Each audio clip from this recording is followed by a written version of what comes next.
AP CM Chandrababu ఉత్తరప్రదేశ్లోని అయోధ్యలో పర్యటిస్తున్నారు. ఈ సందర్భంగా బాలరాముని ఆయన దర్శించుకున్నారు. అలిపిరి మెట్ల మార్గంలో 7వ మైలు వద్ద ప్రాథమిక చికిత్సా కేంద్రాన్ని టీటీడీ చైర్మన్ బీఆర్ నాయుడు ప్రారంభించారు. శ్రీవారి దర్శనానికి మెట్ల మార్గంలో వచ్చే భక్తుల ఆరోగ్య భద్రతను దృష్టిలో ఉంచుకొని దీన్ని ఏర్పాటు చేసినట్లు ఆయన తెలిపారు. విద్య ఒకటి అభివృద్ధికి రాజమార్గమని కేంద్ర ఆర్థిక మంత్రి నిర్మలా సీతారామన్ అన్నారు. మన దేశానికి గుర్తింపు, కీర్తి ప్రతిష్టలు తెచ్చే విద్యా క్రీడలపై యువత ప్రత్యేక దృష్టి పెట్టాలని సూచించారు. నాంపల్లి ఎగ్జిబిషన్ మైదానంలో ఏర్పాటు చేయనున్న 85వ అఖిల భారత పారిశ్రామిక వస్తు ప్రదర్శన నుమాయిష్ 2026ను మంత్రులు బట్టి విక్రమార్క, కోమటిరెడ్డి వెంకటరెడ్డి ప్రారంభిస్తారని మంత్రి శ్రీధర్బాబు వెల్లడించారు. బీజేపీ ఆర్ఎస్ఎస్లకు ఉన్న సంస్థాగత బలాన్ని కొనియాడుతూ కాంగ్రెస్ శక్తివంతం కావాల్సి ఉందంటూ ఆ పార్టీ సీనియర్ నేత దిగ్విజయ్ సింగ్ చేసిన వ్యాఖ్యలు తీవ్ర దుమారం రేపుతున్నాయి.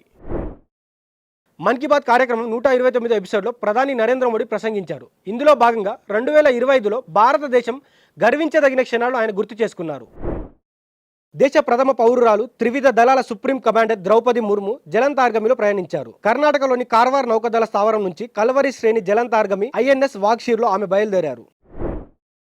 బంగ్లాదేశ్లో హిందువులకు వ్యతిరేకంగా జరుగుతున్న దాడులపై అమెరికన్ కాంగ్రెస్ సభ్యుడు రో ఖన్నా ఆందోళన వ్యక్తం చేశారు. యువతను ఆకట్టుకున్న రాజు వెడ్స్ రాంబాయ్ సినిమా ఈటీవీ విన్లో 100 మిలియన్ ప్లస్ స్ట్రీమింగ్ మినిట్స్తో దూసుకెళ్తోంది.